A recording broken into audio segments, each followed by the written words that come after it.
इतिहास में भारत ही जातियों का अजायज घर कहलाने वाला एक ऐसा देश है जहां अमानवीय एवं गैर बराबरी वाली सामाजिक व्यवस्था को लेकर हजारों वर्षों से छुटपुट विद्रोह तो होते रहे, पर जब अधिकार विहीन इंसान असमानता के घोर अंधकार में पशुवत जिंदगी जीते हुए तथा कथित धर्म के कठोर बंधनों से मुक्ति पाने के लिए छटपटा रहा था, तब इस लाचार बेबस दलित समाज को एक चिंगारी की तलाश थी और सिर्फ एक किरण की।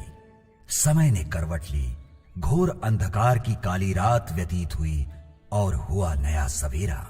26 जनवरी सन 1950 को संविधान रूपी सूर्य का उदय हुआ। कौन था वो संविधान का निर्माता जो बना स्वतंत्र भारत का भाग्य विधाता? वो था भारत का कोहिनूर, बाबा साहब डॉक्टर भीमराव अंबेडकर, जिन्होंने संविधान में मानवीय अधिकारों एवं दलितों के लिए कानूनी प्रावधान किए। फिर एक दिन यह ज्ञान का सूरज अधूरे सपनों को छोड़कर भारतीय क्षितिज में 6 दिसंबर 1956 को अस्त हो गया। अब अनाथ दलितों के सामने प्रश्न था, कौन होगा डॉक्टर अंबेडकर का असली वारिस? लगभग 2 दशकों बाद हर गांव और हर शहर में बस सबकी जुबान पर एक ही नाम था, कांशीराम, कांशीराम।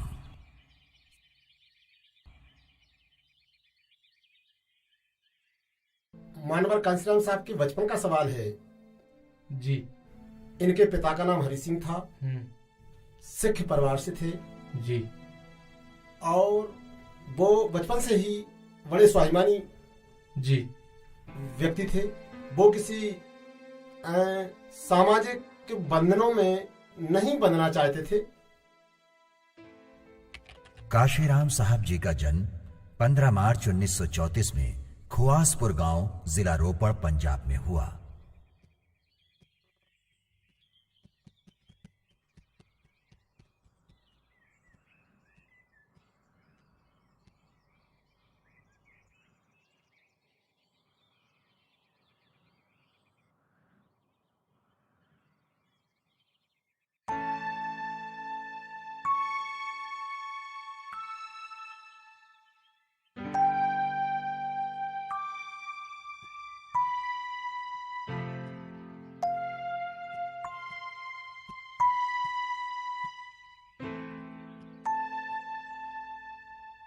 माँ के माँ माँ मुझे जुड्डा कटवाना है। कशिया, ये क्या कह रहा है तू? जुड्डा काट दो बेटा। कशिया, हम सिख हैं इसलिए हम बाल नहीं कटवाते। नहीं माँ, मुझे तो जुड्डा कटवाना है। नहीं बेटा, हम बाल नहीं कटवाते। पुत्र, तुम्हारी माँ ठीक तो कह रही है। हम सिख हैं तभी तो जुड्डा रखते हैं और बाल नहीं कटवाते। हम खेत पे जा रहे हैं और बाल मत कटवाना, ठीक है? नहीं माँ, मुझे जुड्डा कटवाना है। हम सिख हैं तभी तो जुड्डा रखते हैं और बाल नहीं कटवाते। हम सिख हैं तभी तो जुड्डा रखते हैं और बाल नहीं कटवाते। हम सिख हैं तभी तो जुड्डा रखते हैं और बाल नहीं कटवाते।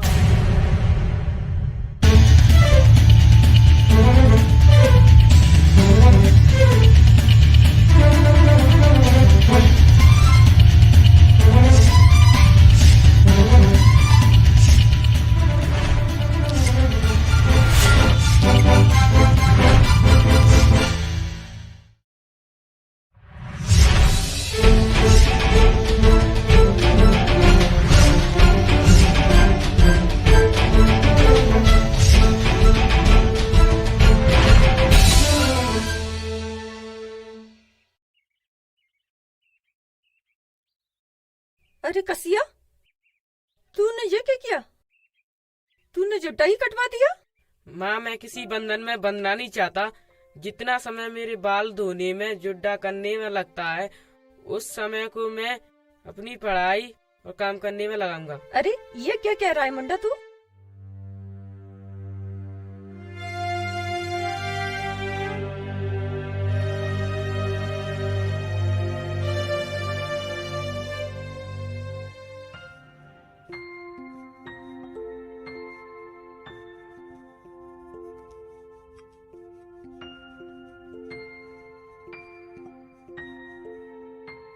पुत्र, अच्छे से पढ़ाई वढ़ाई करना, हमारा भी नाम रोशन करना और अपना भी नाम रोशन करना। जितनी ज्यादा पढ़ाई करोगे उतने बड़े आदमी बनोगे।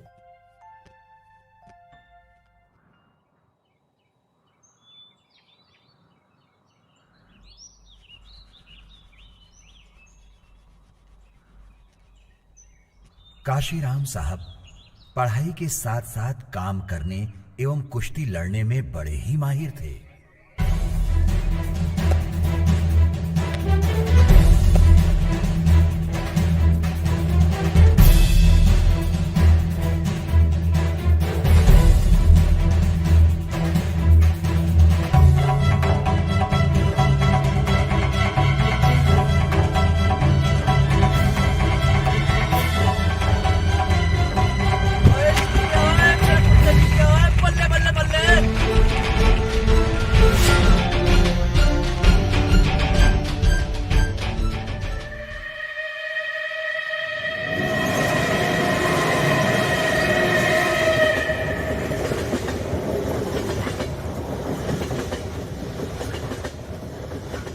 साहब के घर में घड़ी ना होने के कारण वो ट्रेन की आवाज सुनकर 5 बजे पढ़ाई करने उठ जाते थे।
कांशीराम साहब गवर्नमेंट कॉलेज रोपड़ पंजाब से बीएससी की शिक्षा प्राप्त करने के बाद पुणे में शासकीय नौकरी करने लगे।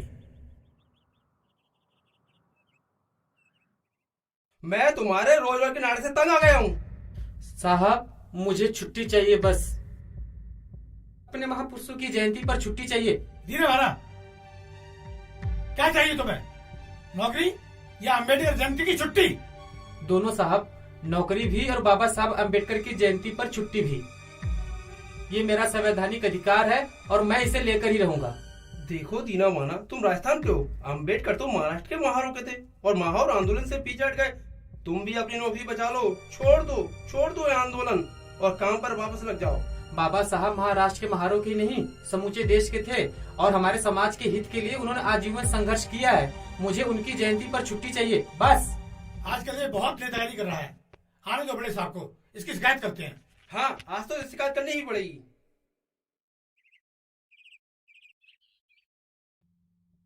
साहब नमस्ते सर।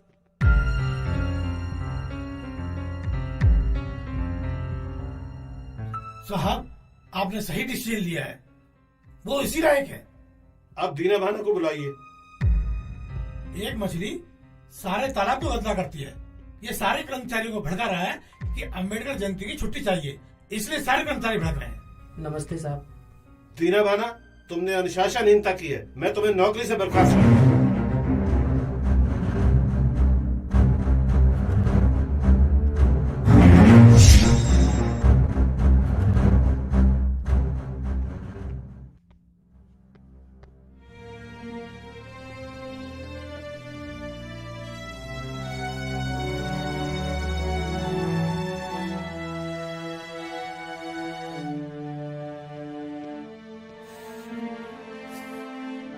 क्या हुआ अंदर दीना भाना? काफी शोर हो रहा था और तुम्हारी आंखों में इतनी आंसू क्यों हैं? मुझे बड़े साहब ने नौकरी से निकाल दिया। नौकरी से निकाल दिया? लेकिन क्यों? क्योंकि मैंने अपने महापुरुषों की जयंती पर छुट्टी मांगी साहब, इसलिए। और इतने बड़े अधिकारी से तुम्हें डर नहीं लगा? अरे डरता क्यों साहब, मैंने कोई चोरी थोड़ी की थी। मैंने तो बस अपने महापुरुषों की जयंती पर छुट्टी मांगी थी। अच्छा आप बताओ साहब, क्या अपने महापुरुषों की जयंती पर छुट्टी लेना हमारा अधिकार नहीं है? दीना भाना, अधिकार मांगे नहीं जाते हैं, छीने जाते हैं। मांगी तो सिर्फ भीख जाती है, और तुम हो के अधिकार मांग रहे हो। तो फिर इस अन्याय के खिलाफ मैं कोर्ट में जाऊंगा साहब। उसके लिए वकील करना पड़ेगा। इतने पैसे हैं तुम्हारे पास? 10 रुपए महीने का मैं दे सकता हूँ साहब। आओ चलो मेरे साथ।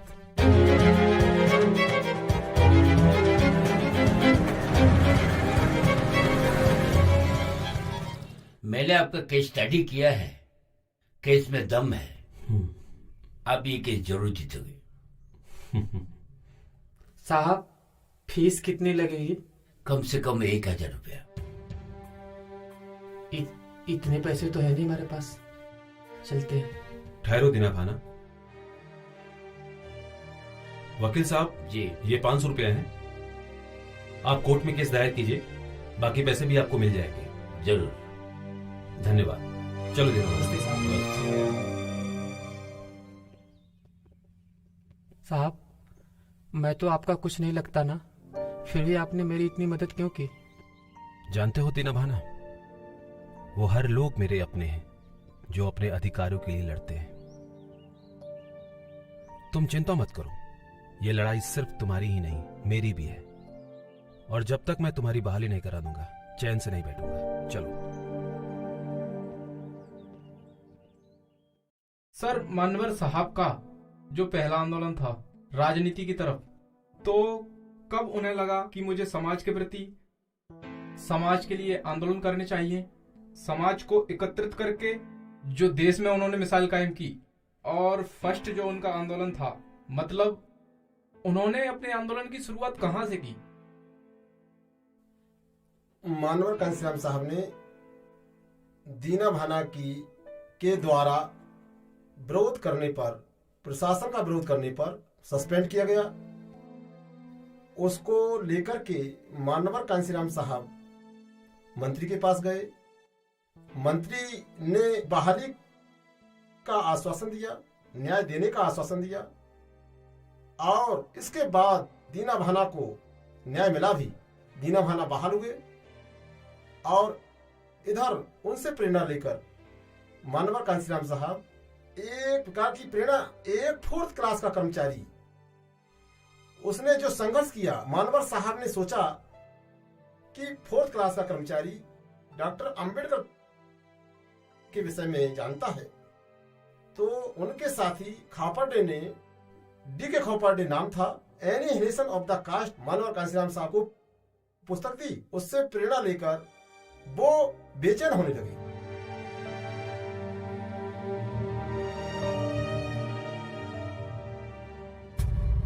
क्या हम इसी तरह आजाद भारत में अपने महापुरुषों को अपमानित करवाते रहेंगे और खुद भी अपमानित होते रहेंगे? आखिर इस अंधेरे से उजाले तक जाने का रास्ता क्या है? और न जाने कितने लोग इसी तरह परेशानियों का सामना कर रहे होंगे। बस बहुत हो गया, अब हम चुप नहीं रहेंगे।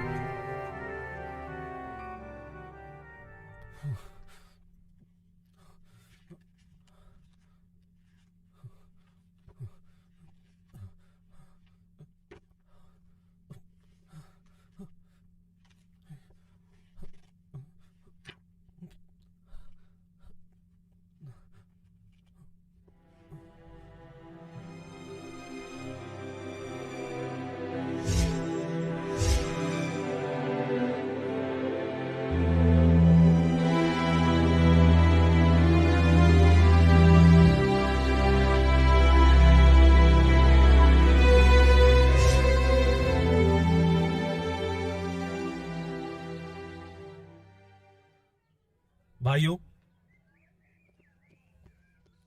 मैं आप सबसे पूछना चाहता हूं कि बाबा साहब ने सब कुछ इस दीना भाना के लिए किया था, जो इनकी जयंती पर अवकाश के लिए सिर्फ इन्हीं ने प्रयास किया, जिसके फलस्वरूप इनको बर्खास्त कर दिया गया। अरे आज हम लोग सरकारी नौकरी कर रहे हैं, वो बाबा साहब की ही देन है।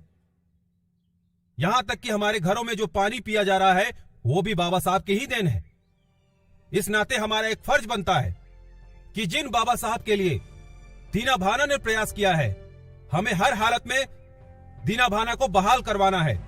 और इसके लिए कल हम मंत्री जी के बंगले पर मिल रहे हैं। मैं आप सबसे निवेदन करता हूं कि आप सब ज्यादा से ज्यादा संख्या में अपने पूरे समाज को इकट्ठा करें और वहां पर आए। वो ज्ञापन दीना भाना की बहाली के लिए होगा। धन्यवाद। भाइयों, आज हम जिस मुद्दे के लिए यहाँ पर जुटे हैं वो कोई छोटा मोटा मुद्दा नहीं है, वो एक बहुत ही गंभीर विषय है। दीना भाना को जिस तरह से बाहर किया गया है ये एक अपराध है, ये बहुत ही गंभीर विषय है। दीना भाना को बाहर किया जाना सिर्फ इसलिए कि उन्होंने हमारे बुद्ध जयंती पर, बाबा साहब की जयंती पर अवकाश मांगा। अगर आज ये अत्याचार जो दीना भाना पर हो रहा है हमने अपनी आंखों से देखा, तो एक दिन अपने ऊपर भी अत्याचार हमें देखना पड़ेगा। इसी तरह आप कुचले जाओगे, कोई आपके लिए खड़ा नहीं होगा, आपको स्वयं अपने लिए खड़ा होना पड़ेगा। अगर आपको एक नेतृत्व चाहिए तो मैं खड़ा हूं आपके साथ। हम मंत्री जी के पास जाएंगे और अपना ज्ञापन देंगे और उनसे बोलेंगे कि हमें अपने सभी महापुरुषों की जयंती पर अवकाश चाहिए और साथ ही साथ दीना भाना की बहाली। छुट्टी दो भाई, छुट्टी दो। महापुरुषों की जयंती पे छुट्टी दो।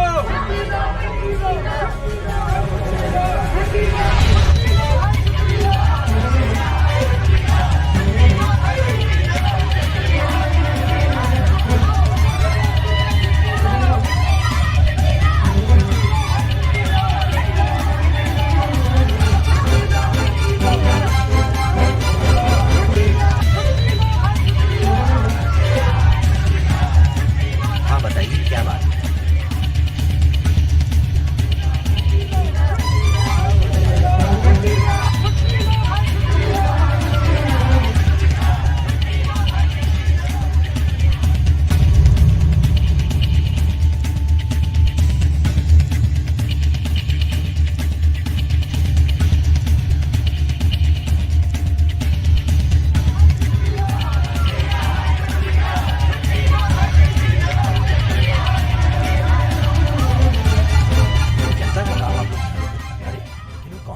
देखो भाई, ये लोग कौन है? नमस्कार मंत्री जी। नमस्कार मंत्री जी, हम लोगों की समस्याएं सुन लीजिए। कैसी समस्याएं हैं आप लोगों की? मंत्री जी, मैं आपसे निवेदन करता हूं कि हमारे महापुरुषों की जयंती पर हमें अवकाश चाहिए। हमारे दीना भाना ने इस अवकाश को मांगा तो उन्हें नौकरी से बर्खास्त कर दिया गया। मंत्री जी, अन्याय है। हमें अवकाश चाहिए और इसके साथ साथ दीना भाना की बहाली चाहिए। मंत्री जी, मैं आपसे निवेदन करता हूं कि आप इन दोनों को दीजिए, आपकी बहुत बहुत कृपा होगी। आप चिंता मत करिए, इस केस की उच्च स्तरीय जांच कराई जाएगी और आपको इंसाफ मिलेगा। और जो दोषी अधिकारी होंगे जिन्होंने आपके साथ ये घिनौना कृत्य किया है उनको अवश्य सजा दी जाएगी। आप लोग इस बात से बिल्कुल निश्चिंत रहिए। और महापुरुष डॉक्टर भीमराव अंबेडकर और भगवान बुद्ध की जयंती पर बिल्कुल छुट्टी दी जाएगी। और रही बात आपकी नौकरी की, जो भी मुझसे उचित बन सकेगा मैं पूरी तरह से कोशिश करूंगा कि आपको बहाली मिल जाए। अब आप निश्चिंत होकर अपने घर जा सकते हैं। मैं आपका काम कर दूंगा, आप निश्चिंत रहिए।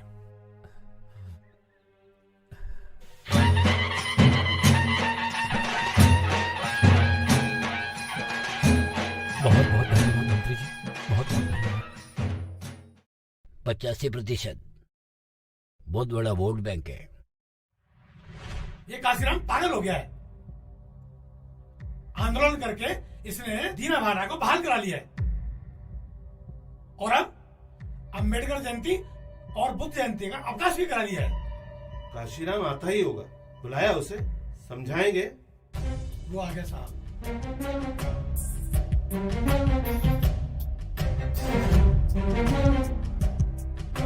ये आपने मुझे बुलाया?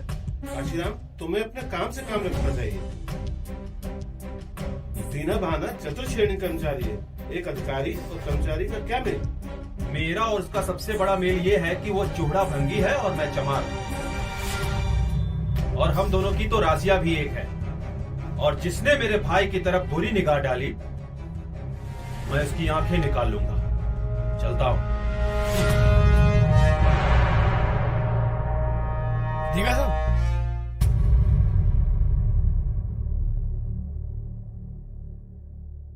आदरणीय माताजी एवं पिताजी, मैंने अपने सरकारी नौकरी से त्याग पत्र दे दिया है। और शादी ना करने का फैसला किया है। और मेरे कुछ अहम प्रतिज्ञाएं हैं जो मैं आपको बताना चाहता हूं। अनुसूचित जातियों एवं जनजातियों, पिछड़ा वर्गों तथा अल्पसंख्यकों कर्मचारियों का जब तक शक्तिशाली संगठन नहीं बनता तब तक इन वर्गों की कोई सुनवाई नहीं हो सकती। और मैं आज इन वर्गों को जोड़ने के लिए अपने आप को समर्पित करता हूं। आज के बाद मैं कभी घर नहीं आऊंगा। मेरा अपना कोई घर नहीं है। देश भर में 85% गरीब, दलित, पिछड़ों का ही मेरा घर है। आज से मैं सभी रिश्ते नातों से मुक्त होता हूं। अपने किसी भी रिश्तेदारों से कोई भी रिश्तेदारी नहीं निभाऊंगा, क्योंकि अब तमाम दलित वर्ग ही मेरा रिश्तेदार है। मैं जीवन भर शादी नहीं करूंगा, क्योंकि शादी के जंजाल में फंसने से अपने लिए, समाज के लिए कुछ नहीं कर पाऊंगा। मैं आज के बाद कोई भी सामाजिक समारोह, जन्मोत्सव, विवाह उत्सव तथा मृत्यु वगैरह में शामिल नहीं होऊंगा। मैं आज के बाद कोई भी पारिवारिक दायित्व नहीं निभाऊंगा, क्योंकि मेरे ऊपर अब पूरे समाज का दायित्व आन पड़ा है। जब तक बाबा साहब का देखा हुआ सपना साकार नहीं होता तब तक मैं कभी चैन से नहीं बैठूंगा। सभी पिछड़े समाजों को जोड़कर बहुजन समाज बनाना है, यही मेरा अंतिम लक्ष्य है। मैं अपने जीवन को समाज के लिए समर्पित करता हूं। आपका पुत्र कांसीराम।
भाइयों, हमारे बाबा साहब जी ने जिस मुहिम को इतने सालों तक चलाया और जिस मुहिम को आगे चलाने के लिए छोड़ गए हैं, हमारे बाबा साहब ने हम सभी के लिए, हम पूरी दलित समाज के लिए सालों तक संघर्ष किया।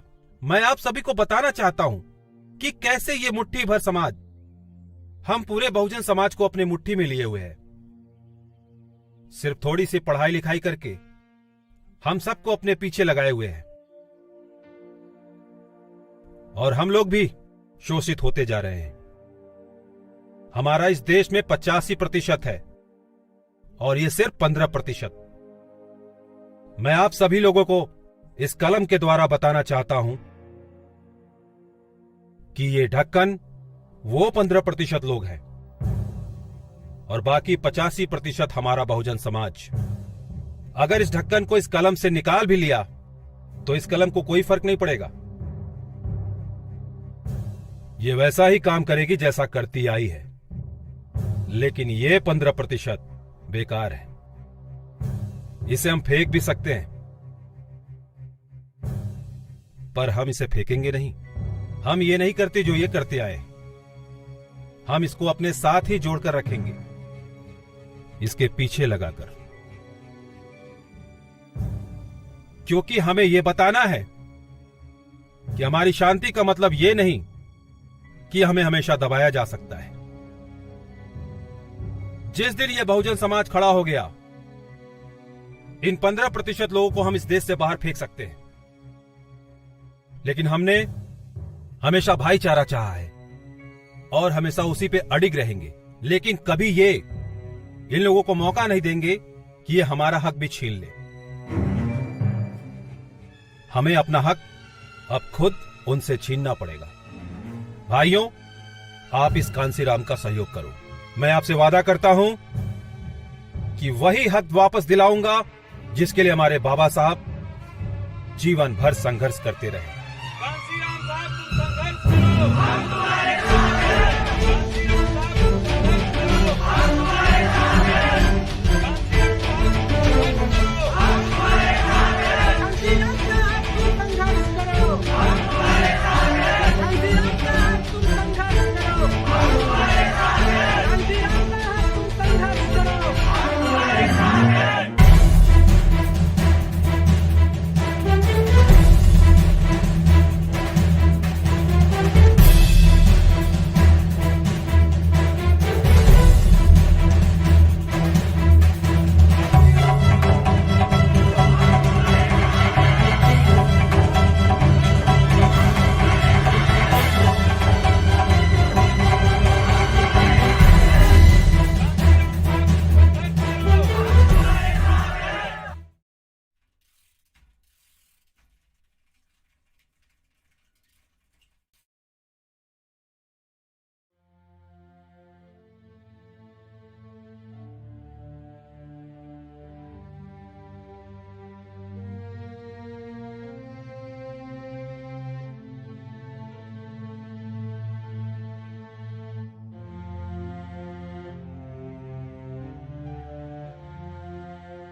सर, मानवर कांसीराम साहब की जिंदगी में साइकिल का क्या महत्व था, इस विषय में आप मुझे समझाइए। देखिए, मानवर कांसीराम साहब की साइकिल 2 पहिए और 2 पैर कहा करते थे। मानवर कांसीराम साहब 2 पहिए और 2 पैरों के जरिए मुझे संघर्ष करना है, और इसलिए वो एक लोहे के वाहन ना कहें उसको कांसीराम साहब का एक रथ था, उस पे सवार होकर के वो लोगों से संघर्ष कर रहे थे जिन लोगों ने सदियों से अत्याचार दलित शोषित पीड़ितों पर किए थे।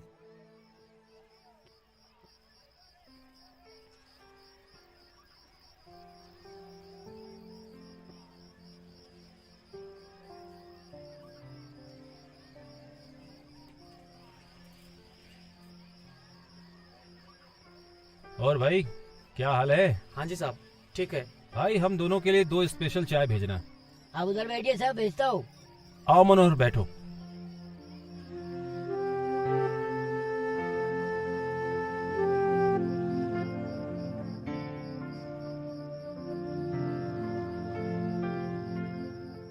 ये लो साहब चाय।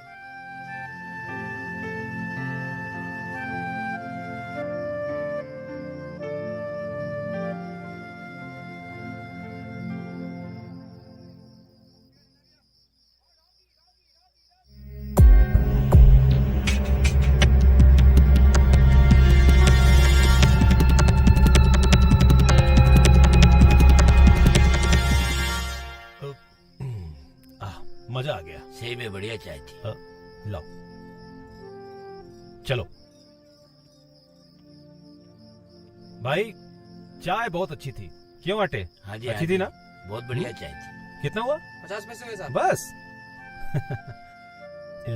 ये लो। हाँ? साइकिल का है? चाबी तो मेरे पास है, साइकिल तो अभी यही थी। अरे यहाँ थी तो गई कहाँ? अरे मुझे क्या पता, मैंने तो यही खड़ी की चाबी? इधर आओ। यहाँ साइकिल थी? कैसी साइकिल? मुझे पता नहीं साइकिल ड्राइवर सर। तुझे साइकिल के बारे में नहीं मालूम? सर अभी थाने ले जाकर 2 घंटे पड़ेंगे, तुझे पता पड़ेगा। साइकिल मालूम तुझे कहाँ है? साइकिल कहाँ है? मुझे माफ कर दो साहब, मुझे माफ कर दो साहब, गलती हो गई साहब, मुझे माफ। जल्दी जाओ और लेके आओ साइकिल, लेके आओ। सबके सब जुड़े हैं यहाँ पे। अगर साइकिल नहीं मिली ना, तुम सब थाने जाओगे।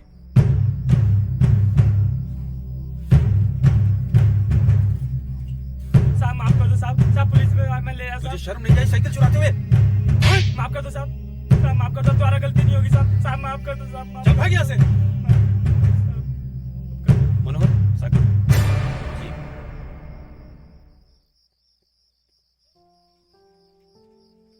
मेरे लिए साइकिल लोहे का बहाना नहीं है। मेरे लिए मेरी मूवमेंट को बढ़ाने का सबसे महत्वपूर्ण साधन है। इसी साइकिल पर सवार होकर मैं बहुजन समाज की मूवमेंट को बनाने के लिए घूमता हूँ। अगर ये साइकिल मेरे पास नहीं होगी तो मूवमेंट आगे बढ़ाने में परेशानी होगी, इसीलिए मैं परेशान हो गया था। खैर छोड़ इन बातों को। मनोहर, कल सुबह में जल्दी मिलना है, समझ गए? मीटिंग में जाना है, ठीक है? सर मेरी माँ बहुत बीमार है, कल सुबह में आ नहीं पाऊंगा। बीमार है? हाँ साहब, उनको दमे की बीमारी है। तो तुमने मुझे बताया नहीं? आपको बता नहीं पाया। मनोहर, तुमने मुझे बताया नहीं।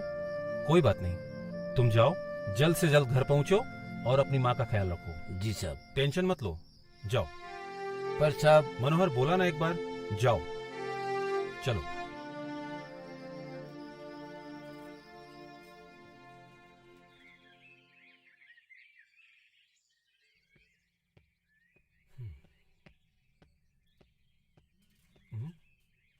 अरे हवा निकल गई।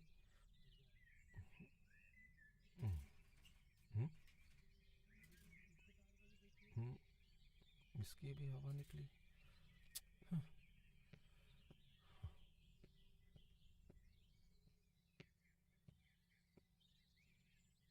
मनोहर आटे, मनोहर आटे। हाँ तुम्हारे पास कुछ पैसे हैं क्या? पैसे नहीं, मेरे पास तो नहीं है। क्यों?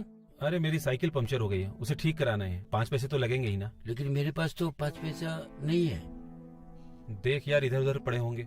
देखता हूँ।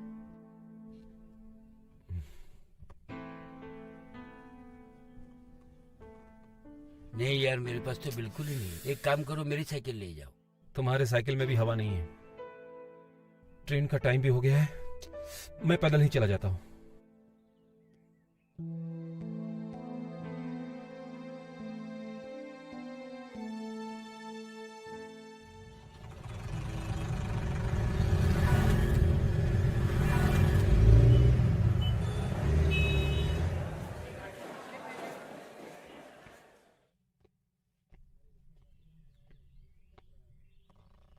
कांसीराम, तुम्हारे घर से पत्र आया है।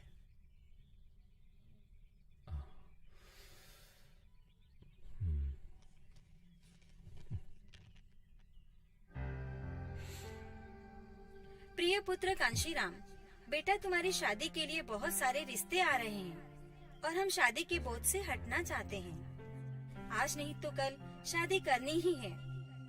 पास के गांव से एमएलए गुणवंत सिंह जी के घर से उनकी बेटी का रिश्ता आया है और तुम्हारे पिताजी भी यही चाहते हैं कि तुम्हारी शादी हो और घर में बहू आए, और हम भी यही चाहते हैं कि तुम घर जल्दी आ जाओ। तुम्हारी माता बिशन कौर। कांसीराम, क्या हुआ? कुछ नहीं, घर वाले चाहते हैं कि अब मैं शादी कर लूं।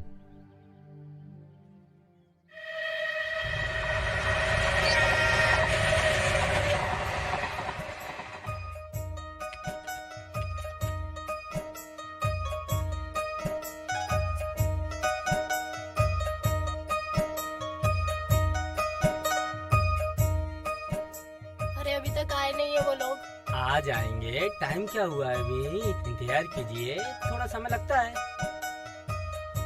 लो आ गए। सत श्री अकाल जी, सत श्री अकाल। नमस्कार। नमस्कार नमस्ते। जी, आइए बैठिए। आप उत्तर आगे आ जा। बैठिए, आप भी बैठिए।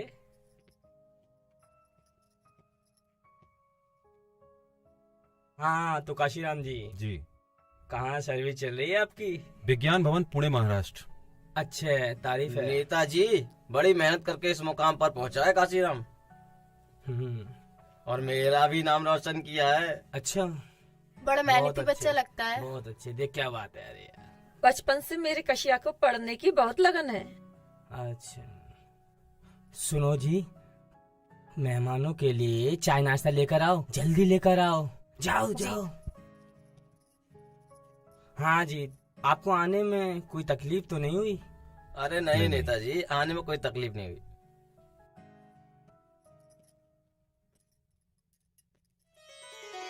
आओ, रखो।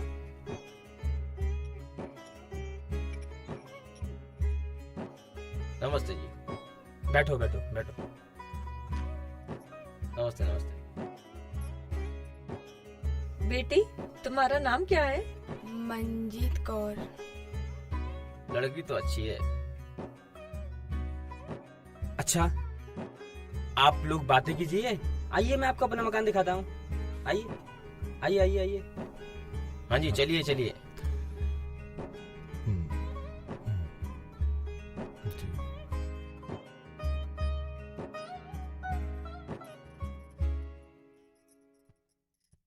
आप पुणे में नौकरी करते हैं?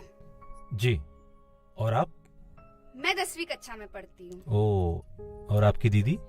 मैं आपको क्यों बताऊं? दीदी आपको बताएंगी। दीदी बताओ ना। जी मैंने 12वीं तक पढ़ाई की है। आपको खाना बनाने आता है? जी। आप नौकरी के अलावा और क्या करते हैं? जी, मैं टूटे हुए समाज को जोड़ने का काम। आपको खाने में क्या पसंद है?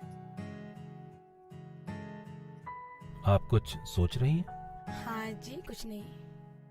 मैंने अपना पूरा जीवन इस समाज को दे दिया है, और मैं हर पढ़े लिखे लोगों से ये उम्मीद करता हूँ कि वो भी अपना जीवन इस समाज को देंगे। हमें बहुत खुशी है कि हमारी सगाई आप जैसे समाज के अच्छे काम करने वाले व्यक्ति से हुई है।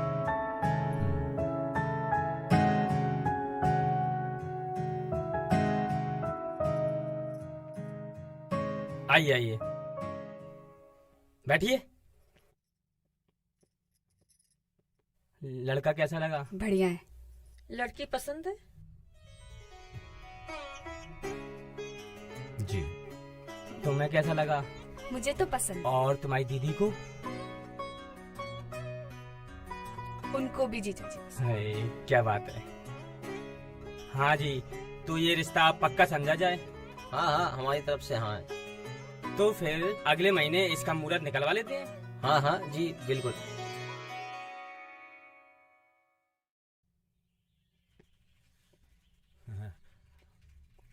जय भीम साहब। जय भीम। कैसे हैं आप लोग? सर्दी ज्यादा पड़ रही है, आप बाबूजी कोट खरीद लीजिए अपने लिए। हाँ, बात तो आप सही कह रहे हो। सर्दी बढ़ गई है, कोट लेना पड़ेगा। जय भीम। जय भीम। जय भीम।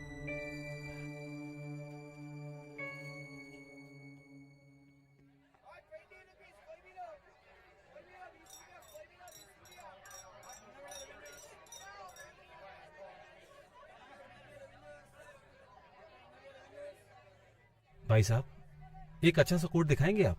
जी साहब, ये देखिए, एकदम फर्स्ट क्लास कोट, एकदम बढ़िया कोट, आप पर बिल्कुल जचेगा। देखिए। गुड, बहुत अच्छा है। कोट तो बहुत अच्छा है। भाई साहब, कितने का होगा? मात्र 45 रुपए का पड़ेगा साहब। 45 रुपया? भाई साहब, इससे थोड़ा सस्ता होगा? जी साहब, इससे सस्ता ही मिलेगा। जी, दिखाइए। ये देखिए, ये आपको इससे सस्ता पड़ेगा, एकदम बढ़िया, और इससे सस्ता। अच्छा कोट है। भाई साहब, ये कितने का होगा? साहब, ये आपको पड़ेगा 30 रुपए का मात्र। 30 रुपया? भाई साहब, थोड़ा और सस्ता दिखाओ ना। मिलेगा साहब।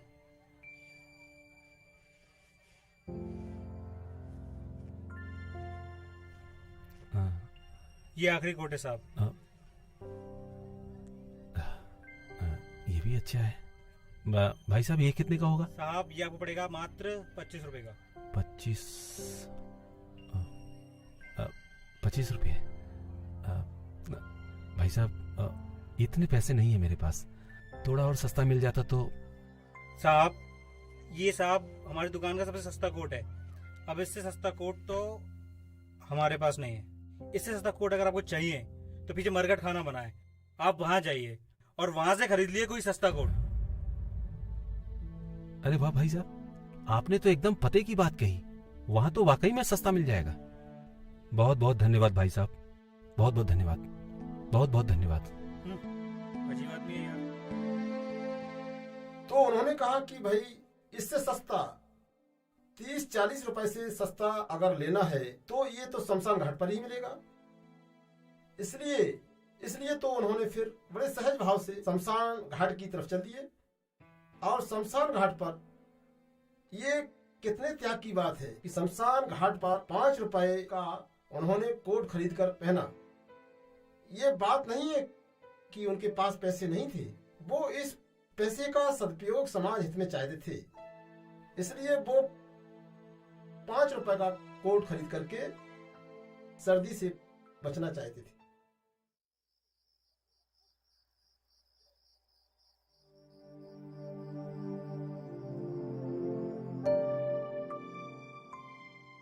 दलित लाचार समाज के लिए कांशीराम साहब का सबसे बड़ा त्याग शादी न करने का फैसला किया।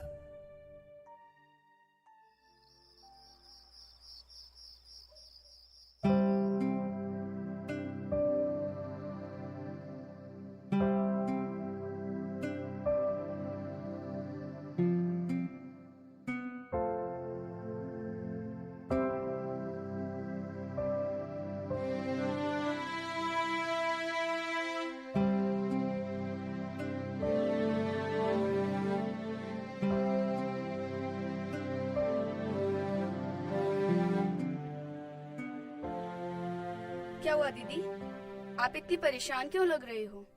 आप अभी तक सोई नहीं? पता नहीं जसप्रीत, उन्होंने शादी के लिए मना क्यों कर दी, और ना जाने वो क्या कर रहे होंगे इस समय। कोई नहीं, सो जाओ आप, सो जाओ दीदी।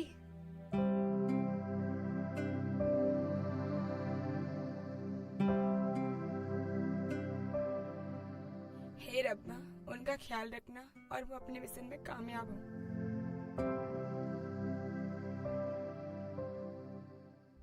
जय भीम भाइयों।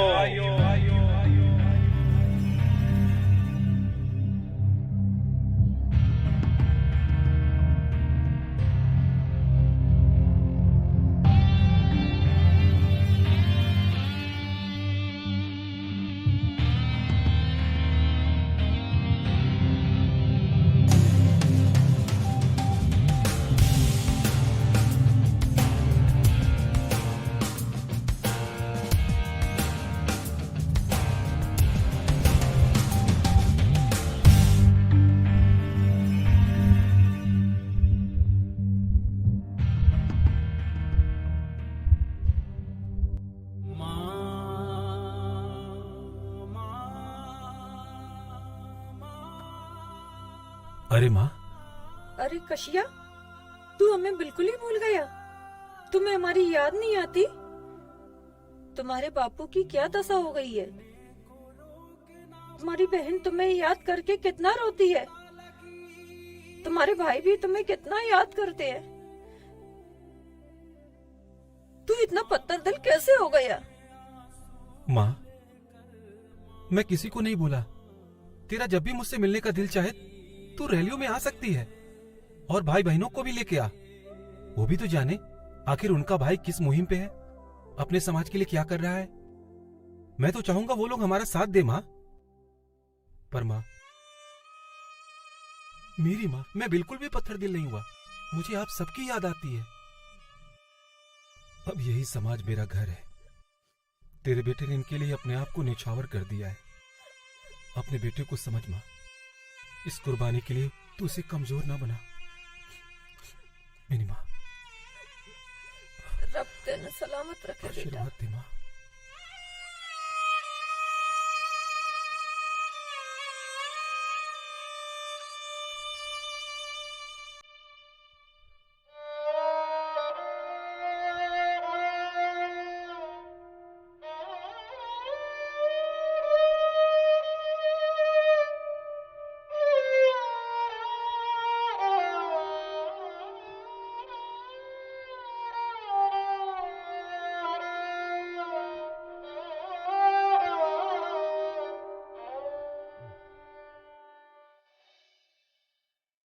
हम आगे भी संघर्ष को जारी रखेंगे और मैं आप सबसे वादा करता हूं कि हम कभी कमजोर नहीं पड़ेंगे। मुश्किलें आएंगी, हमें कमजोर करेंगे लोग, हम नहीं होंगे, अपना वादा निभाएंगे।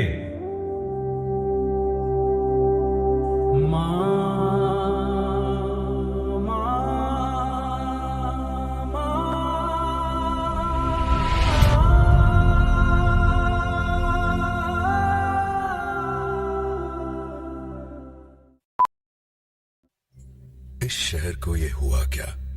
कहीं राख है तो कहीं धुआं धुआं। क्यों कोई कुछ नहीं बोलता? चुपचाप धुएं को क्यों झेलता? हो गई बर्दाश्त की अब इंतहा, बुझे सिगरेट बीड़ी दिखे जलती जहां। पब्लिक प्लेस पर सिगरेट पीना मना है, उल्लंघन करने पर होगा जुर्माना। धूम्रपान ना करें, ना करने दें, धूम्रपान पड़ेगा महंगा।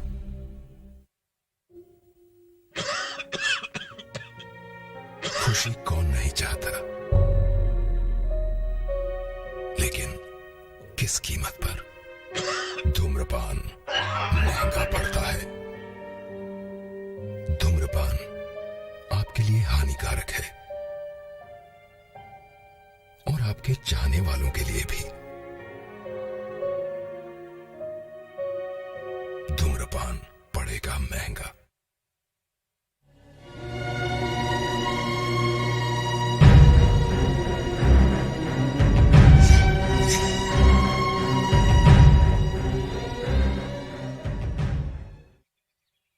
प्यारे हरिजन साथियों, जातिगत पक्षपात सम्मेलन में आप सभी का स्वागत है। आज के हमारे मुख्य अतिथि माननीय मंत्री जी, माननीय दुबे जी और माननीय समाजसेवी बहन जी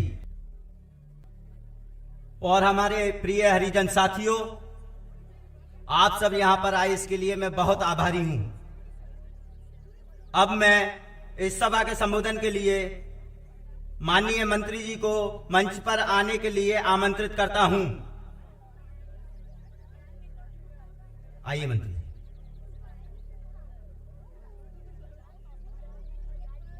नमस्कार। आज राजधानी में मैंने इस सभा का आयोजन जातिगत पक्षपात के खिलाफ रखा है। मुझे गरीबों का दर्द देखा नहीं जाता। मेरे दलित हरिजन साथियों, मैं जाति व्यवस्था खत्म करना चाहता हूं। हरिजनों पर जो अत्याचार हो रहे हैं वो मुझे बिल्कुल बर्दाश्त नहीं होते। मैं हरिजनों के लिए कुछ करना चाहता हूं।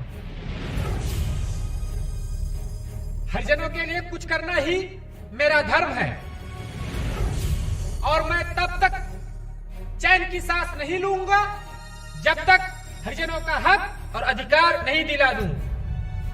मैं जिंदगी भर आपके साथ हूं। जय हिंद, जय हिंद, जय हिंद।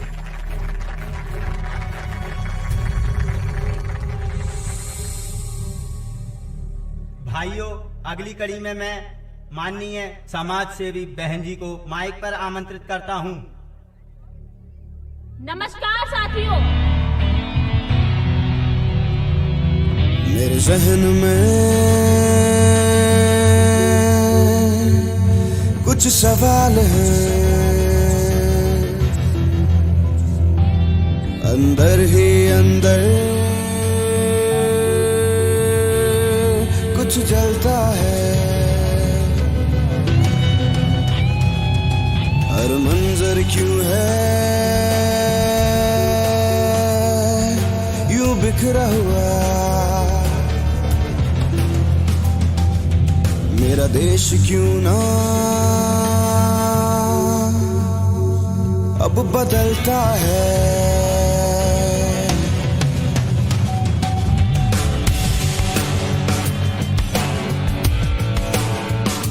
मेरे ज़हन में कुछ सवाल है, अंदर ही अंदर जलता है, हर मंजर क्यों है बिखरा हुआ, मेरा देश क्यों ना बदलता है। बदलाव चाहिए, बदलाव चाहिए, इस भ्रष्ट तंत्र से निजात चाहिए।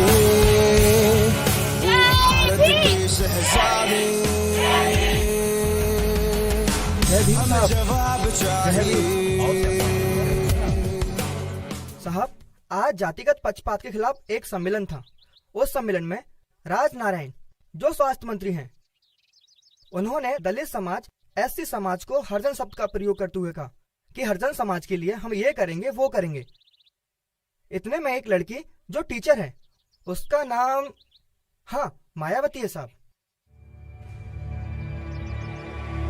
और सब लोगों के सामने कहा कि मंत्री जी, अगर हम लोग हरिजन हैं तो तुम लोग शैतान की औलाद हो। ऐसे लीडर सिपाहियों की हमें भी जरूरत है।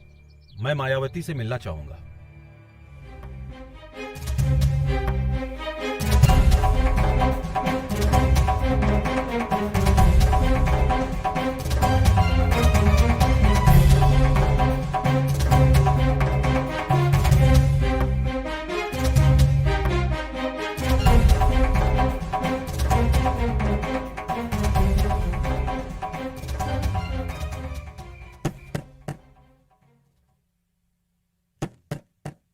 माया, देखो तो इतनी देर रात कौन आया है।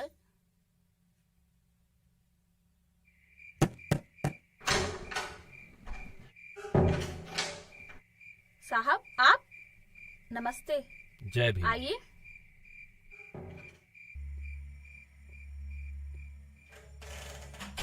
पिताजी, साहब आए। अरे साहब आप, जय भीम। जय भीम। बैठिए। बैठो माया। माया, लगता है तुम्हारी पढ़ाई लिखाई में बहुत रुचि है। आगे क्या बनना चाहती हो? मैं कलेक्टर बनना चाहती हूँ। और कलेक्टर बनकर आगे क्या करना चाहती हो? कलेक्टर बनकर मैं दलित समुदाय की सेवा करना चाहती हूँ। माया, मुझे नहीं लगता कि तुम कलेक्टर बनकर दलित समुदाय की उतनी सेवा कर सकती हो जितना कि तुम सोच रही हो। साहब, आपको ऐसा क्यों लगता है? माया, आज हमारे देश के अधिकांश कलेक्टर और ऑफिसर सिर्फ राजनेताओं की ही सेवा कर रहे हैं। आज हमारे देश में बहुत से कलेक्टर व अधिकारी पैदा होते हैं, पर एक भी ढंग का राजनेता पैदा नहीं हो रहा है। तुम्हारे अंदर दलितों के लिए एक आग है, उनकी सेवा करने का एक जुनून है। अगर तुम चाहो तो मैं तुम्हें इस देश का इतना बड़ा नेता बना सकता हूँ कि इन कलेक्टरों अफसरों की लाइनें तुम्हारे आदेश का पालन करने के लिए बैठी होगी।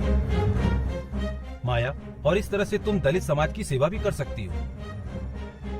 साहब, मैं पानी लाती हूँ। ठहरो माया, वक्त काफी हो रहा है और रात भी काफी हो गई है। मुझे अब चलना चाहिए। जय भीम।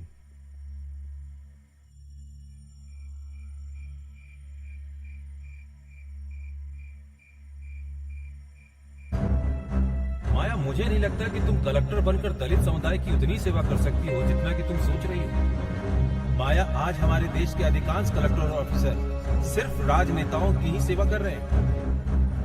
आज हमारे देश में बहुत से कलेक्टर व अधिकारी पैदा होते हैं, पर एक भी ढंग का राजनेता पैदा नहीं हो रहा है। तुम्हारे अंदर दलितों के लिए एक आग है, उनकी सेवा करने का एक जुनून है। अगर तुम चाहो तो मैं तुम्हें इस देश का इतना बड़ा नेता बना सकता हूँ कि इन कलेक्टरों अफसरों की लाइनें तुम्हारे आदेश का पालन करने के लिए बैठी हो गई। माया, और इस तरह से तुम दलित समाज की सेवा भी कर सकती हो। और इस तरह से तुम दलित समाज की सेवा भी कर सकती हो। और इस तरह से तुम दलित समाज की सेवा भी कर सकती हो।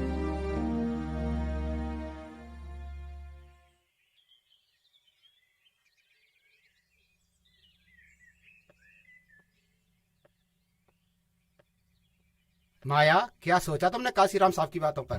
पिताजी, साहब की एक बात तो बिल्कुल सही थी। जिस समाज में राजनीतिक दल और नेताओं को निशाने साधने की आदत हो, वहाँ एक सरकारी अफसर का योगदान तो सीमित होकर रह जाता है।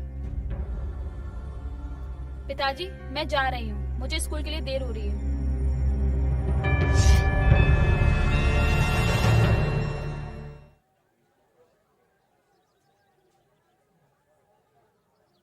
जय भीम। आज देश भर में अनुसूचित जाति जनजाति के लगभग 70 लाख शिक्षित कर्मचारी अगर एक झंडे के नीचे आ जाएं, तो हम एक देशव्यापी गैर राजनीतिक संगठन बना सकते हैं, जिसके माध्यम से हम बाबा साहब का सपना पूरा कर सकते हैं। बाबा साहब के ऋणी इन कर्मचारियों के पास समय, हुनर और पैसा तो है, लेकिन अगर उनको एहसास करा दिया जाए तो एक गैर राजनीतिक होते हुए भी इस समाज के लिए बहुत कुछ कर सकते हैं। जो समाज का इनके ऊपर ऋण है, ये चुका सकते हैं और इनकी आने वाली पीढ़ी एक शासन करने वाली जमात में शामिल हो सकती है। तो मैं पूर्ण विश्वास और भरोसे के साथ कहता हूं मेरे भाइयों कि आगे आने वाली कुछ वर्षों में इस सत्ता की मास्टर चाबी हमारे हाथों में होगी।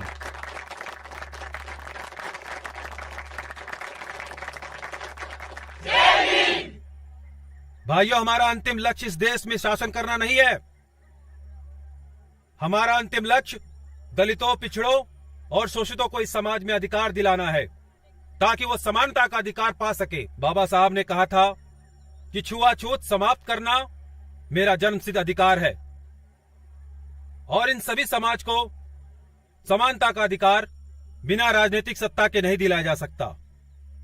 और इस देश में वही समाज उन्नति करते हैं जो राजनीतिक सत्ता से संपन्न होते हैं। अपने इस महान उद्देश्य को पाने के लिए आप इस पागलपन की सभी हदों को पार कर जाइए। हां, लोग आपको पागल कहेंगे, पर आपको रुकना नहीं है, आपको थमना नहीं है, बस आगे बढ़ते जाना है। मेरे बहुजन समाज के साथियों, आज के दौर में आप जो कार्य कर रहे हैं वो अपने आप में अद्वितीय है। आज के इस दौर में आपको आपके कार्य के लिए शाबाशी देने वाला कोई नहीं मिलेगा, बल्कि आपको बुरा भला कहेंगे, आपकी निंदा करेंगे। लेकिन मैं बस यही कहना चाहता हूं आपसे कि जब भी आपको लगे कि आपने कोई अच्छा कार्य किया है और आपको कोई शाबाशी देने वाला ना मिले, तो आप खुद अपनी पीठ थपथपाइए।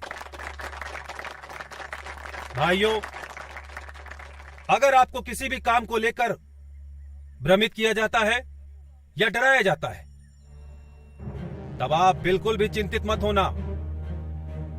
आप अपने पूरे विवेक से उसी कार्य को करिए। आप देखेंगे आपको सफलता मिलेगी और आपका डर भी निकल जाएगा।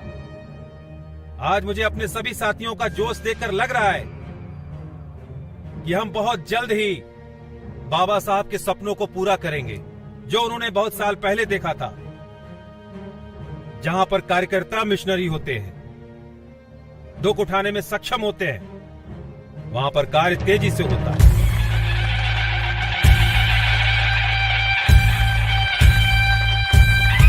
काशीराम जी संघर्ष करो, हम तुम्हारे साथ हैं। काशीराम जी संघर्ष करो, हम तुम्हारे साथ हैं। काशीराम जी संघर्ष करो, हम तुम्हारे साथ हैं।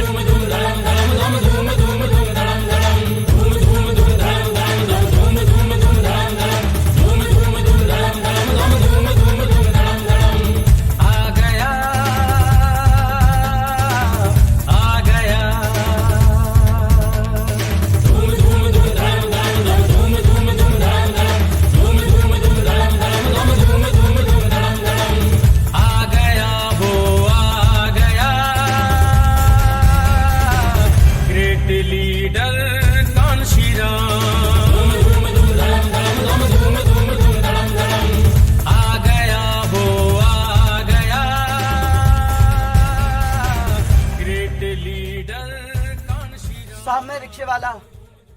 कौन आना चाहता है? आने दिया जाए।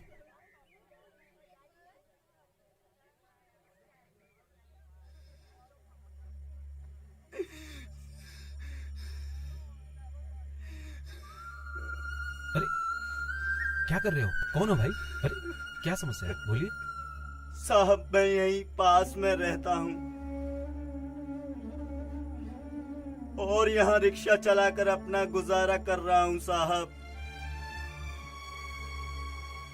मेरे साथ कुछ और साथ वाले हैं।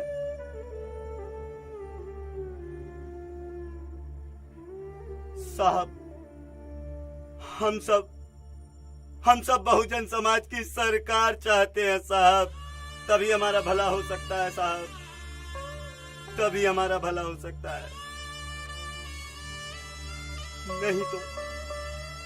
नहीं तो हम ऐसे ही कीड़े मकोड़ों की तरह रेंग रेंग के मर जाएंगे साहब, मर जाएंगे।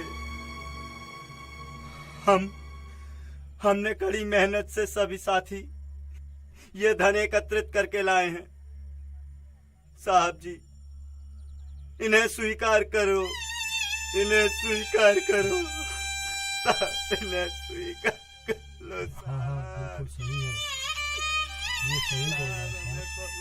इसकी बातों पे ध्यान दीजिए साहब, एक ऐसी सरकार बनना जरूरी है।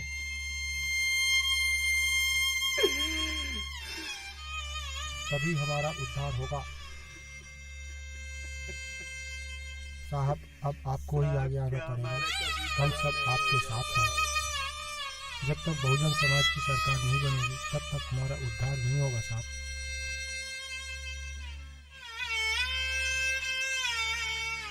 हम सब बहुत परेशान हैं।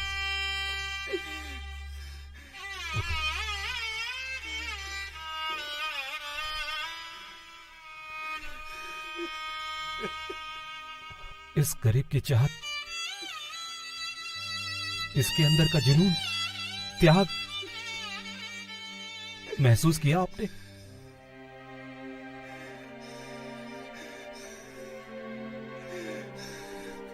हमारा वर्ग किस हद तक शोषित हुआ है, ये वो आग है जो आज ज्वालामुखी बन के धधक रही है, सदियों से दबी। एक गरीब आदमी अपनी दिन भर की रोजी अपने घर नहीं ले जा रहा है। इसको मालूम है कि इसके घर में चूल्हा नहीं जलेगा, इसके बच्चे आज भूखे सोएंगे।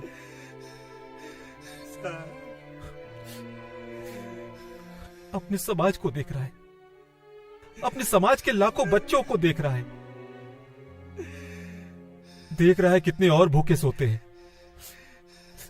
इतना बड़ा त्याग, इतना बड़ा बलिदान तो भगवान भी नहीं छोड़ सकता। चाचा आप देख रहे हो ना, आप देख रहे हो ना, ये क्रांति आई है, युग बदल रहा है, हमें खड़ा होना आ गया है, हमें लड़ना आ गया है। मुझे तुम पे गर्व है। ग्रेट लीडर कांशी राम,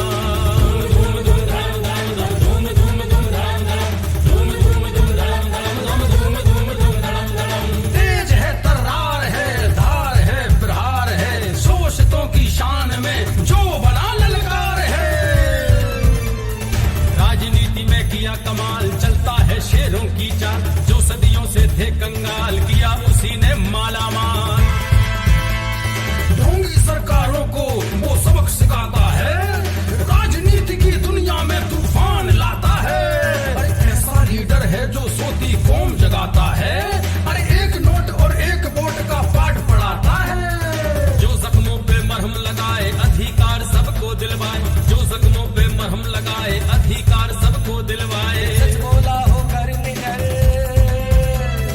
वो कहलाया, वो कहलाया।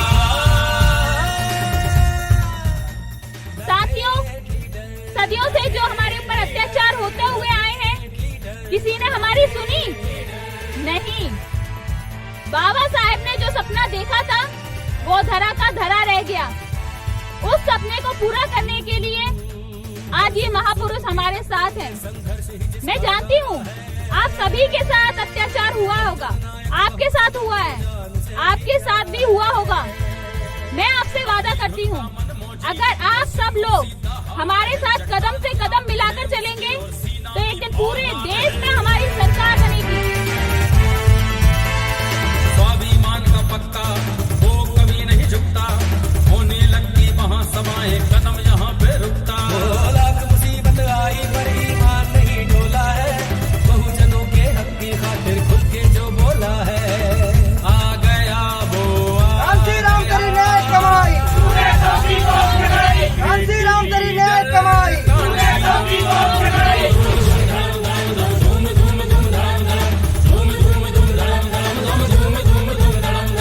छोड़ नौकरी वैज्ञानिक की राजनीति में आया, भीम कारवा भीम का जिसने आगे खूब बढ़ाया।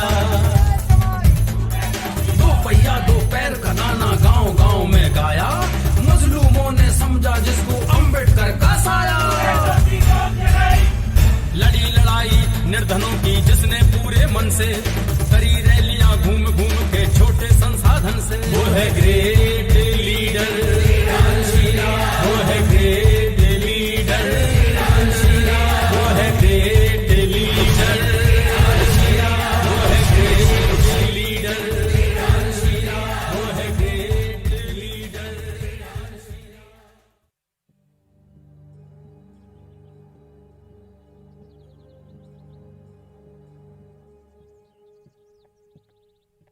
माया, तुम अपना भविष्य खराब कर रही हो।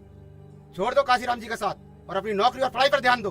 अरे पिताजी, मैं पढ़ाई भी करूंगी और नौकरी भी, और कांसी राम साहब के साथ समाज के हित के लिए काम भी करूंगी। इसमें दिक्कत क्या है? अगर तुमने मेरी बात नहीं मानी, काशीराम जी का साथ नहीं छोड़ा, IAS की तैयारी नहीं की, तो मैं तुम्हें घर से निकाल दूंगा।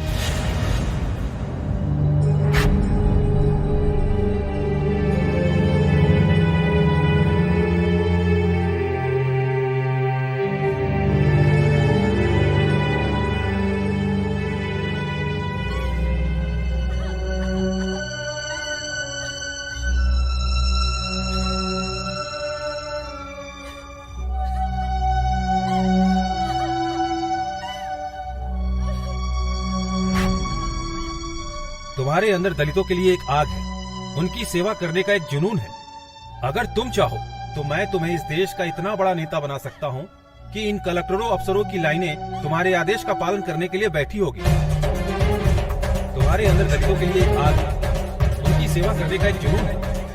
अगर तुम चाहो तो मैं तुम्हें इस देश का इतना बड़ा नेता बना सकता हूँ कि इन कलेक्टरों अफसरों की लाइनें तुम्हारे आदेश का पालन करने के लिए बैठी होगी। तुम्हारे अंदर दलितों के लिए एक आग है, सेवा करने का एक जुनून है। अगर तुम चाहो तो मैं तुम्हें इस देश का इतना बड़ा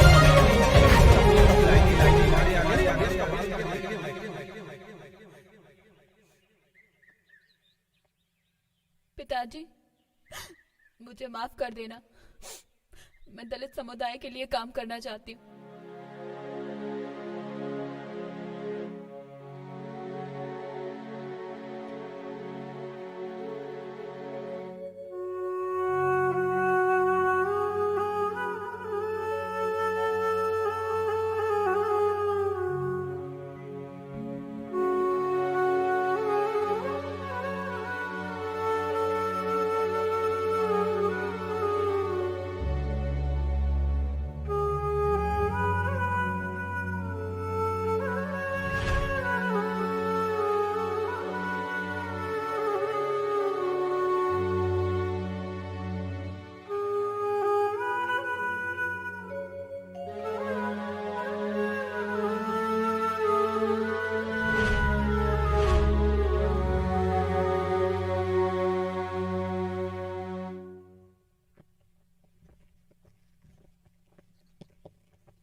जय भीम साहब।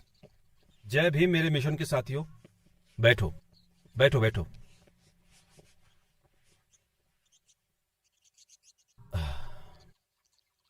क्या हुआ माया, इतना दुखी क्यों हो?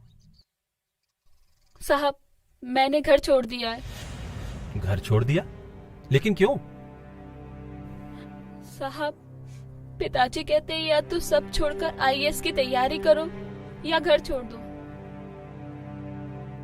इसलिए मैंने घर छोड़ दिया, क्योंकि मैंने फैसला कर लिया है मैं अपने समाज के लिए अपना सारा जीवन समर्पित करती हूँ। माया, मुझे तुम पर गर्व है और हम दोनों मिलकर अपने समाज की तरक्की के लिए कुछ भी करेंगे और अंबेडकर जी का सपना पूरा करेंगे।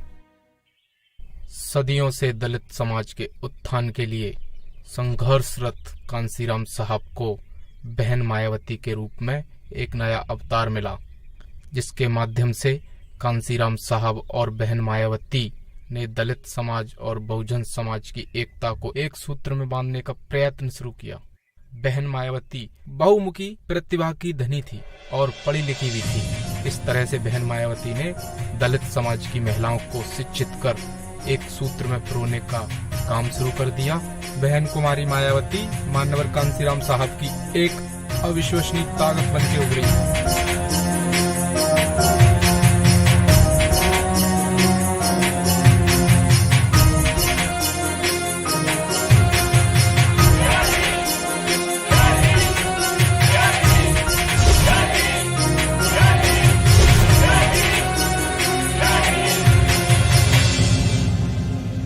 शहर आगरा में आज से बहुत साल पहले 18 मार्च 1956 में बाबा साहब ने कहा था कि मेरे चारों तरफ ऐसे लोगों की भीड़ जमा है जो सिर्फ अपना ही पेट भरने में लगे हुए हैं। मैं ये सोचकर बहुत चिंतित हूं कि जिन लोगों ने हमारे समाज में हमारे बीच जन्म लिया, आज वो हमारे समाज के उत्थान के लिए कुछ भी नहीं कर रहे हैं। वो तो सिर्फ अपनी परेशानियों को दूर करने में लगे हुए हैं कि वो खुद अपनी समस्या नहीं सुलझा पा रहे हैं, तो वो कैसे अपने समाज के दूसरे भाइयों की समस्या सुलझाएंगे। भाइयों, बाबा साहब ने कहा था कि मैं पिछले 30 सालों से अपने समाज के लोगों के लिए राजनीतिक अधिकारों के लिए लड़ रहा हूं और मैंने आज वो राजनीतिक अधिकार प्राप्त भी कर लिए हैं जो आपका, हमारा, हम सबका जन्मसिद्ध अधिकार है। बाबा साहब ने कहा था कि मैंने संसद और विधायिका में आप सब लोगों के लिए आरक्षण का प्रावधान कर दिया है और साथ ही साथ आप लोगों के बच्चों के लिए शैक्षणिक अधिकार भी दिलवाए। अब आप लोग तरक्की की राह में आगे जा सकते हैं। अब आप लोगों का फर्ज बनता है कि इस देश में फैला हुआ और इन सभी समाज को, भाइयों, अभी आपका फर्ज बनता है कि इस देश से आर्थिक, सामाजिक और शैक्षणिक असमानता को दूर करने के लिए आप सबको प्रयास करना चाहिए। भाइयों, ये DS4 दलित शोषित समाज संघर्ष समिति और कुछ नहीं, बस बाबा साहब के पद चिन्हों पे आगे बढ़ने का मार्ग है। भाइयों, मैं बस यही चाहता हूं कि बाबा साहब ने हमारे समाज के उत्थान के लिए जो सपना देखा है, बस मैं उसे पूरा कर सकूं। अगर आप लोगों का सहयोग मिला तो यह सपना बहुत जल्द पूरा होगा। जय भीम भाइयों, जय भीम, जय भीम, जय भीम, जय भीम। नमस्ते कांसीराम जी, किस किस समाज के लोग आपसे नहीं जुड़े हैं? सर, क्षत्रिय, ब्राह्मण और बनिया छोड़ के हर कोई DS4 है। कांसीराम जी, एक आखिरी सवाल और। मंदिर और मस्जिद को लेकर इस समय काफी दंगे हो रहे हैं, इस विषय में आपकी क्या राय है? पत्रकार महोदय जी, मंदिर और मस्जिद हमारा कभी मुद्दा न था, न कभी होगा।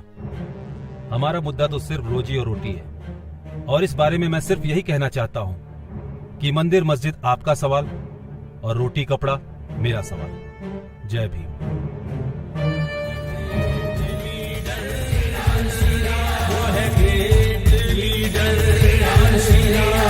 सूरज जैसा लगा चमकने भारत माँ का लाल, ऊंच नीच और जात पात का जिसने तोड़ा जाल। बचपन का साहस देखो, नहीं रहा किसी बंधन में, करना है कुछ देश की खातिर ठान लिया था मन में। तोड़ दिए सब रिश्ते नाते, छोड़ी अपनी मिट्टी, जीवन भर ना घर आऊंगा लिख दी माँ को चिट्ठी। वो है ग्रेट लीडर, वो है ग्रेट लीडर, वो है ग्रेट लीडर, वो है ग्रेट लीडर। आ गया वो आ गया, ग्रेट लीडर कांशीराम। धूम धूम धाम धाम धाम, धूम धूम धूम धाम धाम, धूम धूम धूम धाम धाम, धूम धूम धूम धाम।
नारा है। बहुजन नायक बहुजनों को जान से भी प्यारा है। अपनी धुन का मन मौजी और सिंगों सी दहाड़ है। चट्टान की आगे है उसके और सीना की औलाद है। स्वाभिमान का पक्का वो कभी नहीं झुकता। होने लगती महासभाएं कदम यहाँ पे रुकता। लाख मुसीबत आई पर ईमान नहीं डोला है। बहुजनों के हक की खातिर खुद के जो बोला है। आ गया वो आ गया ग्रेट लीडर। बाबा साहब ने हम सब लोगों के लिए क्या कुछ नहीं किया। उन्होंने अपनी आखिरी सांस तक हम सब लोगों के लिए कुर्बान कर दी।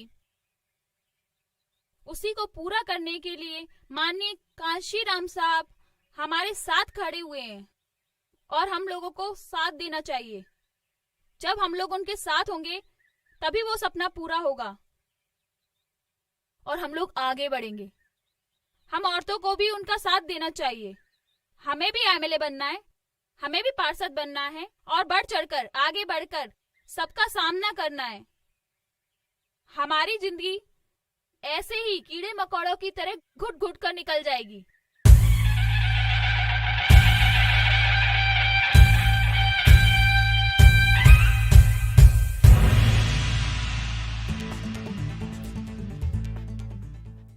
क्या भीमा, सुना है कोई रैली निकल रही है इधर?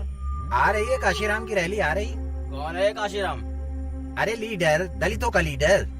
यहाँ से निकलेगी? और नहीं तो क्या। एक काम कर, निकलने दे, आ इनकी रैली बताता हूँ। कल तक हमारे टुकड़ों पर पले थे, आज नेता बनने चले। यही है क्या?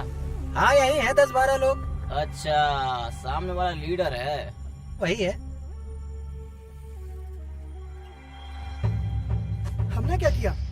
क्या देख रहा है बे? चल आगे बढ़। बड़ी नेता नगी चढ़ी है। रुक, अभी निकालता हूँ।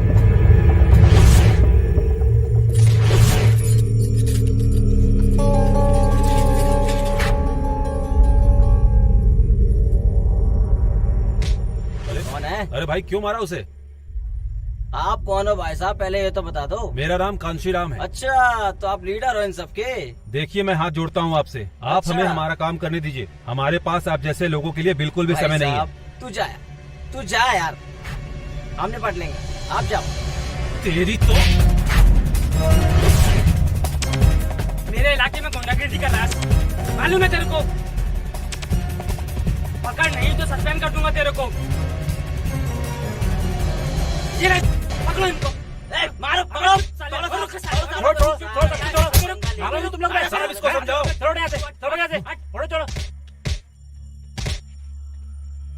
दंगे करोगे?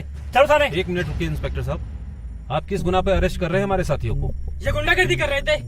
इंस्पेक्टर साहब, गुंडागर्दी ये लोग नहीं कर रहे थे, गुंडागर्दी ये छिछोरे लोग कर रहे थे। साहब मैं नहीं हूँ साहब, साहब ये लोग बाहर से साहब, इन्होंने मुझे मारा है साहब। तुम नेतागिरी कर रहे हो? चलो थाने। मैं नेतागिरी नहीं दिखा रहा हूँ इंस्पेक्टर साहब, मैं आपसे विनती करता हूँ आप सच्चाई को देखिए, उसके बाद कोई कदम उठाइए। तुम सरकार बनाओगे?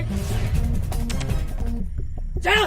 हम थाने आके जमानत नहीं कराएंगे, हम यहीं बैठकर धरना देंगे और अपने साथियों को छुड़ा के ले जाएंगे। अरे ऐसे कैसे धरना दोगे? इन सबको इकट्ठा करके कहाँ लेके जा रहे हो? सरकार बनाओगे? पकड़ो इनको, ले चलो सबको थाने।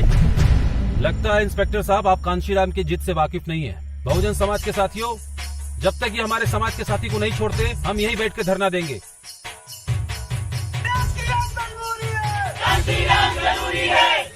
सर छोड़ दो, थाने चलो, उनका संगठन मजबूत दिख रहा है। चलो चलिए, चलिए सर।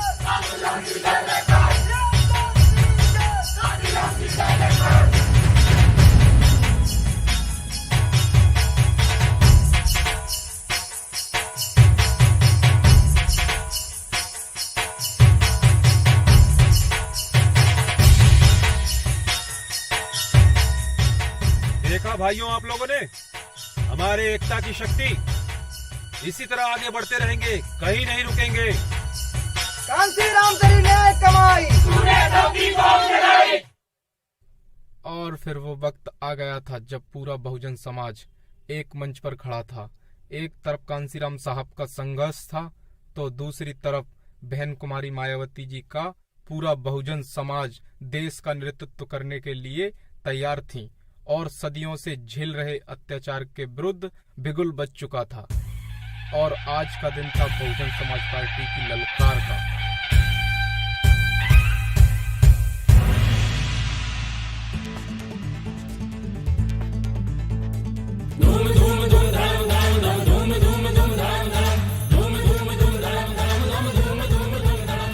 बाबा साहब के जन्म दिवस पर आज बहुजन समाज पार्टी के स्थापना पर उपस्थित सभी साथियों को जय भीम।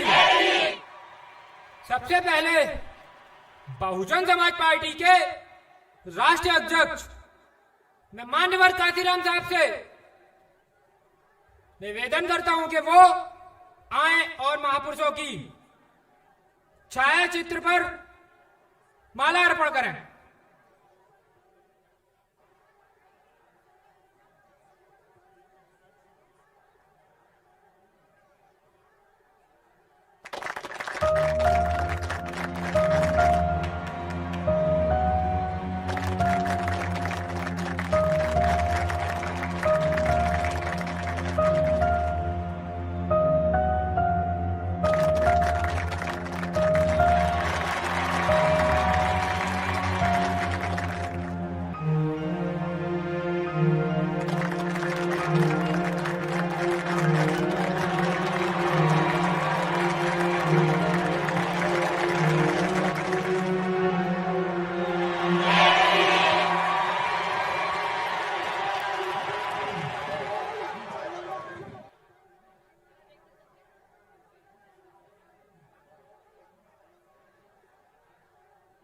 इस शुभ घड़ी पर मैं मान्यवर कांसीराम साहब से अनुरोध करता हूं कि वो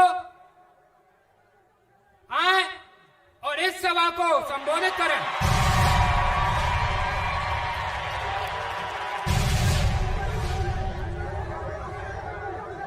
जय भीम भाइयों। भाइयों, मैं सबसे पहले अपने बहुजन समाज में जन्मे इन महापुरुषों के चरणों में नमन करता हूं। भाइयों, आज आजादी के 37 वर्षों बाद भी हम लोग जानवरों की तरह जी रहे हैं, मगर अब इंसान बनने का वक्त आ गया है। सामाजिक परिवर्तन हमारा प्रमुख उद्देश्य है, हमारा अंतिम उद्देश्य है पूरे भारतवर्ष में राज्य करना। और भाइयों, मांगने वाला नहीं, देने वाला बहुजन समाज बनाएंगे। भाइयों, क्या आपको मालूम है कि सभी दलों की ताकत हमारा ये बहुजन समाज ही है।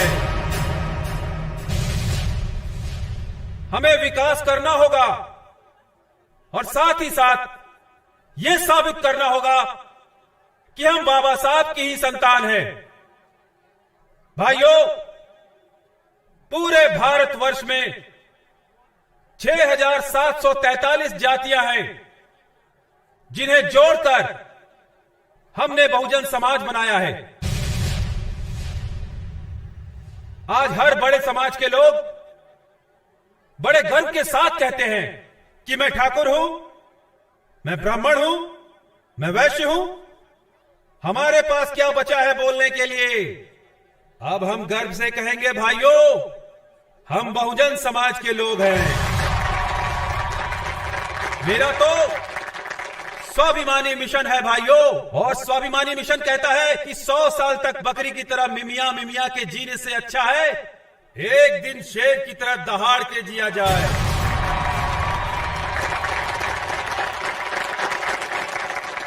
भाइयों, अब मैं आपको बाबा साहब के 8 विशेषताओं के बारे में बताता हूं, जिनमें पहली विशेषता थी धर्म। बाबा साहब ने कहा था कि सभी मनुष्य एक ही मिट्टी से बने हैं, उन्हें हक है कि उन्हें समानता का अधिकार मिले।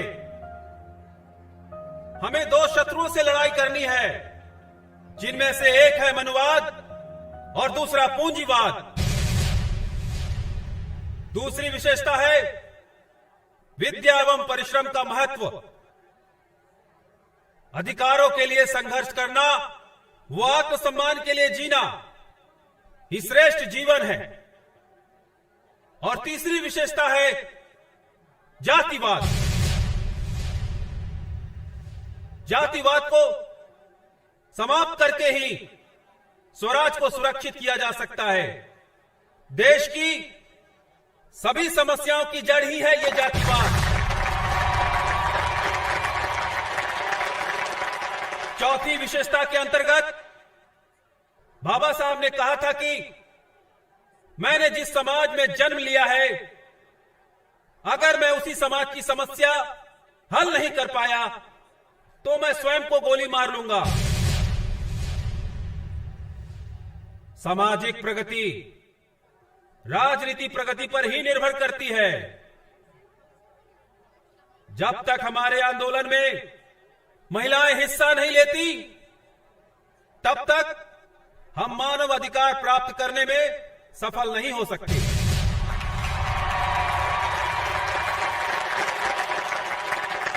छठवीं विशेषता है राजनीति। राजनीति प्राप्त करने की चाहे गति धीमी हो, लेकिन दिशा सही होनी चाहिए। मैं अपने और राष्ट्र के बीच राष्ट्र को ही महत्व दूंगा। सातवीं विशेषता में बाबा साहब ने दलितों के लिए ही संदेश दिया है। आपका एक नेता, एक पार्टी और एक झंडा होना चाहिए।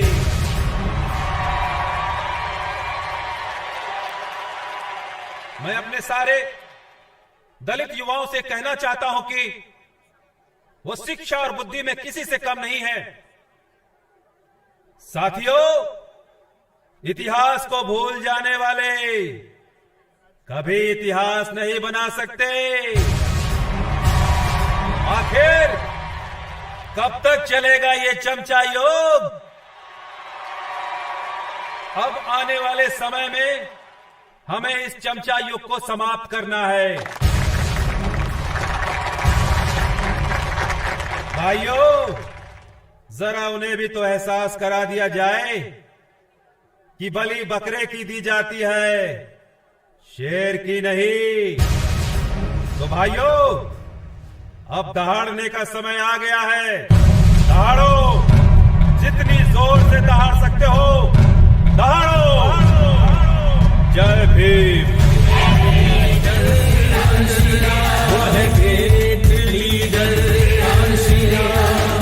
आ गया वो आ गया,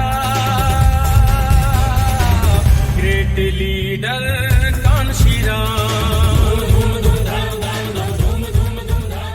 अकेला ही चला था मंजिल की ओर, मैं चलता गया और कारवां बढ़ता गया।